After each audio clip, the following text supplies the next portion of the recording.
Hi friends, welcome back to my channel. మీకు thumbnail చూసుంటే already అర్థమైపోయి ఉంటుంది. ఇప్పుడు కాకినాడ నుంచి మనం ఇంటీరియర్లోకి అయితే జర్నీ చేయబోతున్నాం. కాకినాడ నుంచి యానం, కోటిపల్లి ఇంకా లోపలికి అయితే వెళ్ళిపోతాము.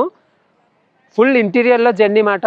లాస్ట్గా చూసుకుంటే తుని నుంచి ఉప్పటి వరకు ఉన్న బ్యూటిఫుల్ బీచెస్ అయితే చూసాము. ఇప్పుడు కాకినాడ నుంచి ఎన్ని ఉంటాయో, మరి బీచెస్ ఎన్ని ఉంటాయో, ఎన్ని బ్యూటిఫుల్ ప్లేసెస్ ఉంటాయో నాకైతే ఐడియా లేదు. మీరు నేను ఒకేసారి చూసుకుంటా అంటే లోపల ఉన్న విలేజ్ రూట్స్ అయితే ఎక్స్పీరియన్స్ అయితే అవుదాము. కాకినాడ సిటీ బయటికి వెళ్ళే వరకు ఫుల్ ట్రాఫిక్ అయితే ఉంటుంది. సిటీ బయటకు వెళ్ళక కొంచెం ఖాళీ అయితే అవుతుంది. టైం 9:50 అయితే అవ్వింది. సిటీలో మొత్తం అందరూ ఆఫీసులకి, కాలేజీలకి వెళ్ళే వాళ్ళు ఉంటారు కదా, మొత్తం అంతా ట్రాఫిక్కే. మన ప్రపంచం అయితే ఇది కాదు. సిటీ బయటికి వెళ్ళిన తర్వాత ఉంటుందన్నమాట అసలైన మ్యాటరు. లాస్ట్గా ఉప్పాడ వ్లాగ్ మీరు చూసే ఉండుంటారు. తుని నుంచి కాకినాడ మధ్యలో వయ్యా ఉప్పాడ బీచ్ రోడ్లో ఉన్న బెస్ట్ బీచెస్ అయితే మీకు చూపించాను. అంతకు మించి అయితే ఉండిపోతుంది ఈ వ్లాగు. కాకినాడ నుంచి కోనసీమ అలా వెళ్ళిపోతుంటాం అన్నమాట. ఇంకా బెస్ట్ ప్లేసెస్ అయితే ఉన్నాయి. కోనసీమలో చాలా బీచెస్ అయితే ఉన్నాయి. జవహర్లాల్ నెహ్రూ సాంకేతిక విశ్వవిద్యాలయం కాకినాడ జట్టు ఉంది పక్కన. కాకినాడలో చాలా బ్యూటిఫుల్ ప్లేసెస్ అయితే ఉన్నాయి. సపరేట్గా కాకినాడ సిటీలో ఉన్న బెస్ట్ ప్లేసెస్ గురించి ఒక వ్లాగ్ అయితే చేద్దాము.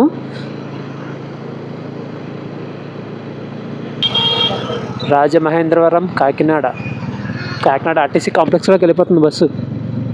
ఆ పక్కన సర్వీస్ రోడ్లోంచి లోపలికి వెళ్ళిపోతే కాకినాడ ఆర్టీసీ కాంప్లెక్స్. ప్రతి నిమిషానికి ఒక బస్సు బస్ స్టాండ్ బయటకు అయితే వస్తూనే ఉంటుంది. మనకి ఈస్ట్ గోదావరికి వెళ్ళాలన్నా అండ్ కోనసీమకి వెళ్ళాలన్నా, ఎక్కడికి వెళ్ళాలన్నా బస్సెస్ అయితే అందుబాటులో ఉంటాయి. వెస్ట్ గోదావరికి కూడా ఉన్నాయి ఇక్కడ నుంచి బస్సులు. ఇదే కాకినాడ బస్ స్టేషన్. ఎప్పుడు బిజీగా ఉంటుంది బస్ స్టేషన్. జగన్నాథపురం బ్రిడ్జ్ మీదకి అయితే వెళ్తున్నాం. మనం ఉప్పాడ బీచ్ రోడ్ నుంచి వస్తే ఈ రూట్కి అయితే వస్తామన్నమాట. ఇక్కడ నుంచి మొత్తం అన్ని పెద్ద బోట్లు అయితే ఉన్నాయి వాటర్లో. మనకి హార్బర్లో అలా కనబడుతుంది మొత్తం అన్ని పార్కింగ్ చేసి.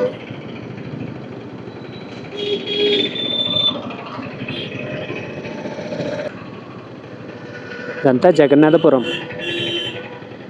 ఈ జగన్నాథపురం దాటామంటే మనకి ట్రాఫిక్ కష్టాలన్నీ తగ్గిపోయినట్టే. మామూలుగా లేదన్నమాట వ్యూ.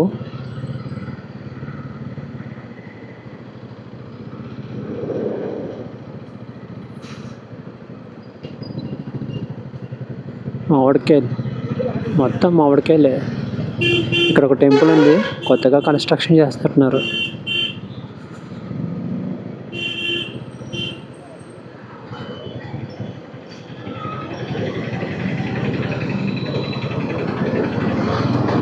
ధన్యవాదాలు. కాకినాడ నగరపాలక సంస్థ పరిధి అయితే సమాప్తం. కాకినాడ నగరపాలక సంస్థ పరిధి ఇంకా అవుట్స్కట్స్ దాటి బయటకు వచ్చేసాం మనం.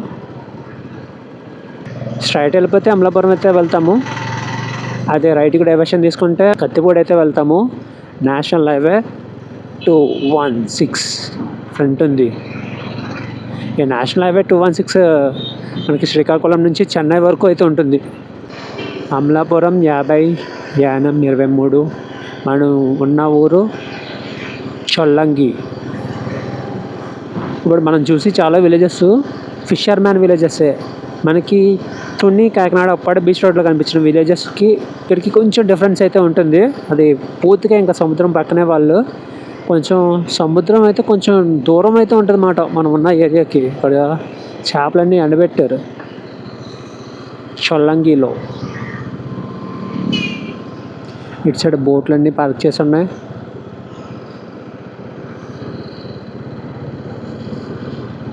నేషనల్ హైవే 216 డ్యూటీ మామూలు అయితే కాదు. చాలా నేషనల్ హైవేస్లో జర్నీ చేశాను, కానీ ఈ నేషనల్ హైవే లెవెల్ వేరే.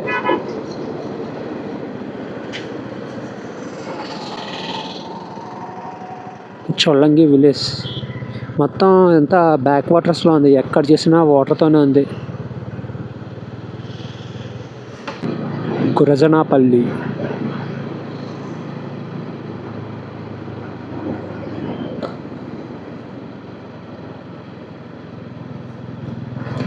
ఇటు సైడ్ ఉంది ఊరంతా.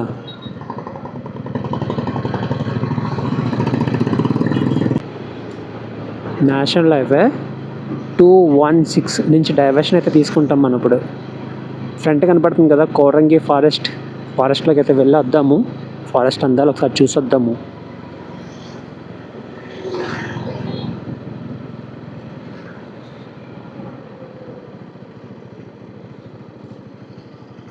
ఎంట్రన్స్ మామూలుగా లేదు కదా చెట్లతో.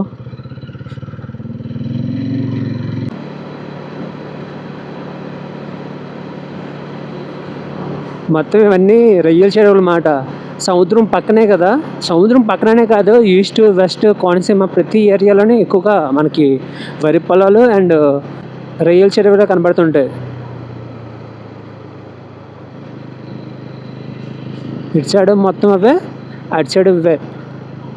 కోరంగి వైల్డ్ లైఫ్ శాంక్చురీలోకి బైక్ వేసుకొని ఎంటర్ అవ్వాలంటే 30 రూపాయలు పార్కింగ్ ఫీ అయితే కట్టాలి. కోరంగి మెయిన్ ఎంట్రన్స్ ఇది. I love Coringa. మనకి ఎదురుగుండా చూసుకుంటే టికెట్ కౌంటర్ అయితే ఉందన్నమాట. మొత్తం ఈ చుట్టుపక్కల మొత్తం గోడ మీద పెయింటింగ్స్, థీమ్స్ అయితే ఉన్నాయి.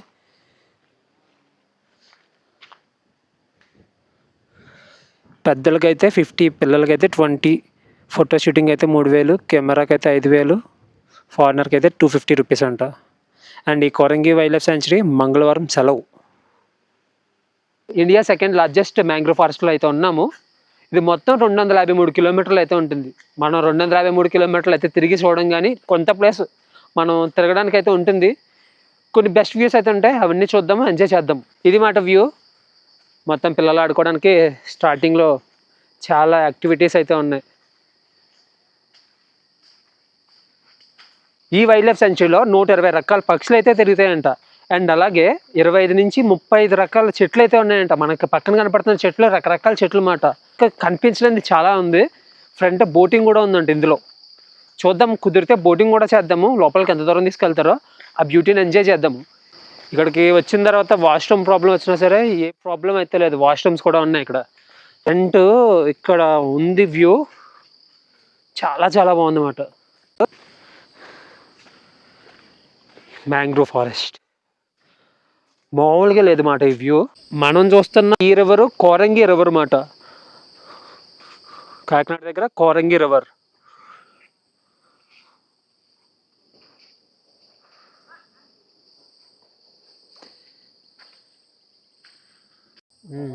పాము రకరకాల చేపలు అయితే కనబడుతున్నాయి ఈ కోరంగి రివర్లో. అక్కడ చేప కనబడుతుంది చూసారా, వెరైటీగా ఉందా చేప. ముక్కుసూది చేప.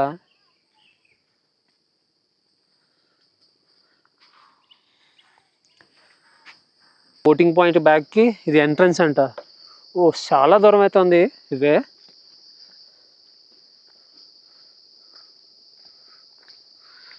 ఎక్కడికక్కడ ఇలా వాటర్లో రకరకాల చేపలు, పీతలు, రకరకాల ఐటమ్స్ అయితే కనబడుతున్నాయి లోపల.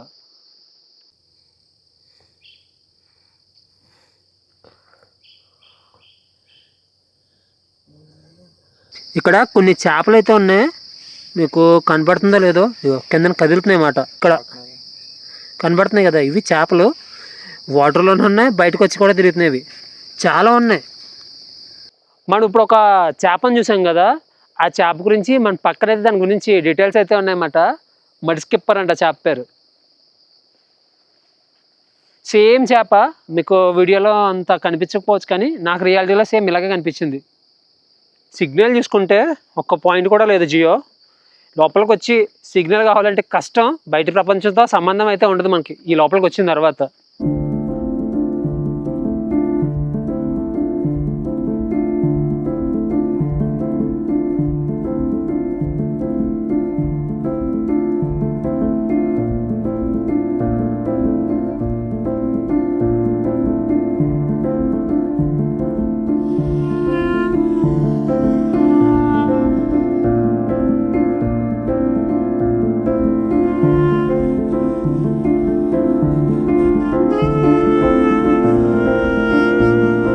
బోటింగ్కి సంబంధించిన రేట్లు ఇవన్నీ. బోటింగ్ చేద్దాం అనుకున్నాను కానీ జనాలు అయితే ఎవరూ లేరు. ఎవరన్నా వస్తేనే బోటింగ్ అయితే అలో చేస్తారంట. ప్రజెంట్ అయితే ఎవరు లేరు బోటింగ్కి వెళ్ళేవారు. ఆ బోటింగ్ ఎక్కుదాం అనుకున్నాను కానీ పని అవ్వలేదు. చూద్దాం ఫ్యూచర్లో ఎప్పుడన్నా వస్తే క్వారింగ్లో బోటింగ్ అయితే చేద్దాము. ఇక్కడ నుంచి కనిపించే వ్యూ మాత్రం చాలా బాగుంది. ఎదురుకుంటా కాచ్, అక్కడ ఏదో సమ్ ప్లేస్ ఏదో ఉంది లోపల. అటు సైడ్ నుంచి ఏమైనా వే ఉందేమో మరి. లోపల ఇటు సైడ్ వెళ్ళాలి సముద్రంకి వెళ్ళేది. ఇందాక కూడా ఒక బోట్ వెళ్ళింది కదా సముద్రంలో. లోపల పడవలు అయితే కనపడుతున్నాయి. బోటింగ్కి టికెట్ తీసుకునే కౌంటర్ ఇది. 100 rupees. No PhonePe, no Google Pay, only క్యాషే. ఇక్కడికి వచ్చిన వాళ్ళు ఎలా అంటే క్యాష్ పెట్టుకొని రండి, ఎందుకంటే నెట్ ఉండదు, నెట్ సిగ్నల్ ఉండదు. దానివల్ల ఫోన్పేలో, గూగుల్ పేలో, ఏ పేలో అవ్వవు.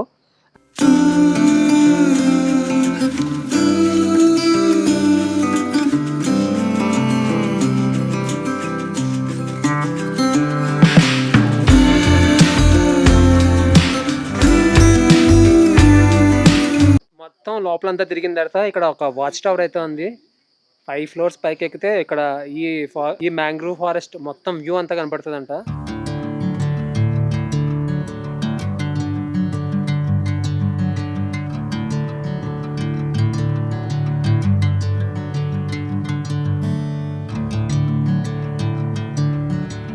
వాచ్ టవర్ పైకి వచ్చిన తర్వాత వ్యూ ఇది చాలా పెద్దది. మ్యాంగ్రూవ్ ఫారెస్ట్ 256 కిలోమీటర్లు అంటే ఆ మాత్రం ఉంటుంది. మనకు దగ్గర కనిపించేది ఒక 4-5 కిలోమీటర్లు కనపడుతుంది అంతే. ఇంకా లోపలికి ఎంత ఉందో.